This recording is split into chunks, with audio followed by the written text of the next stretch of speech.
Gary Anderson sur ce à quoi s'attendre pour les Evo de Mercedes à Imola. La nouvelle, la nouvelle avenue de développement. Alors, nouvelle avenue de développement de Mercedes n'a pas seulement commencé après le week-end de Bahreïn, c'est après la qualification que Wolff a appelé au changement de direction. Mais c'était en préparation bien avant cela. La nécessité d'améliorer la plateforme mécanique a été soulignée. Certes, Mercedes veut pouvoir faire rouler la voiture plus bas comme la Red Bull, mais la question est de savoir si elle peut réellement avoir le contrôle pour le faire. Mercedes ne peut pas faire grand-chose sur la géométrie de la suspension arrière, car la conception de la boîte de vitesse est homologuée pour la saison, selon les règles actuelles. Et actuellement, il n'a pas été question de changement dans ce domaine.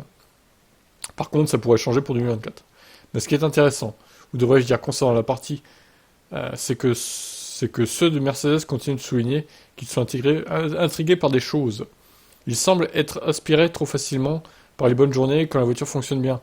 Mais c'est ce qui se passe avec une voiture lorsque le problème est la régularité des performances. Anderson a ensuite analysé les propos de Wolff concernant la mise à niveau. Entre autres déclarations, Wolff a déclaré que la voiture devrait avancer immédiatement. Putain, la traduction sur cet article, pas terrible. Hein.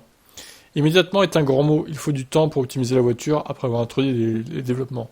Ce que Mercedes a montré la saison dernière et cette saison, c'est que la capacité de simuler les performances de la voiture de base et d'ajouter à ça tout changement dans les caractéristiques de la plateforme aérodynamique n'est pas toujours lié à ce qui se passe sur la piste. Donc, un maximum de pistes à Imola sera critique pour améliorer la voiture, quoi. Oui, pour corréler le simulateur, le virtuel à la réalité, quoi.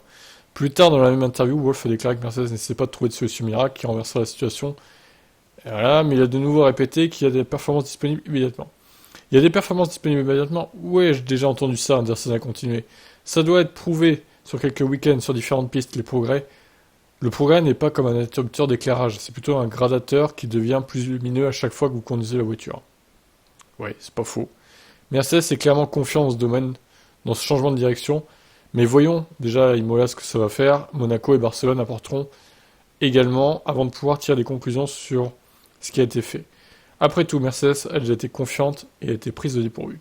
Compte tenu des luttes des 15 derniers mois, la priorité est de montrer que les outils utilisés pour guider la prise de décision en matière de développement sont désormais à la hauteur pour donner la bonne direction à ces voitures à effet de sol. Bon bref, en gros, oui. En gros, je résume ce qu'il dit, il faut pas s'attendre à des miracles à Imola, il faut voir comment la voiture va monter en puissance au fur et à mesure des courses avec ces nouvelles Evo. Donc, bon, comme j'ai dit, hein, Barcelone, je pense que... Alors, Barcelone, on va vraiment se rendre compte si la direction de prise est la bonne, parce que c'est un juge de paix, donc voilà. Bon, on croise les doigts, on touche du bois, comme on dit. Allez, ciao.